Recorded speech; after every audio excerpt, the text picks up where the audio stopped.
তোমাদের জন্য প্রথম প্রশ্ন, ঢাকায় সর্বপ্রথম বৈদ্যুতিক বাতি প্রজ্বলন করা হয় কখন, কোথায়? 1901 সালে ঢাকার নবাবদের বাড়ি আহসান মঞ্জিলে।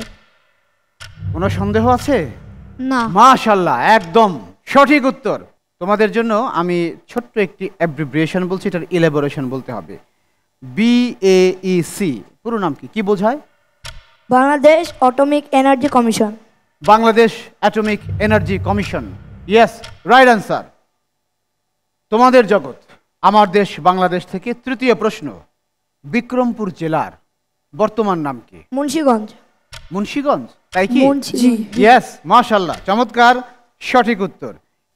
কত সালে টাঙ্গুয়ার হাওরকে ইউনেস্কো বিশ্ব ঐতিহ্যের অংশ বলে ঘোষণা করে? 2000 সালে। কত সালে? 2000 সালে। ঠিক, তুমি কি ভিন্ন কিছু বলবে? না। ইয়েস, 2000 সালে। Very good, well answer. এবার তোমাদের জন্য সর্বশেষ প্রশ্ন, বাংলাদেশের 4টি স্থলবন্দরের নাম বলো। বেনাপোল, বেলোনিয়া, হিলি এবং শেওলা। শাওলা। ইয়েস, রাইট অ্যান্সার, পরিপূর্ণ আনসার। 4টা চেয়েছি, 4টাই পেয়েছি।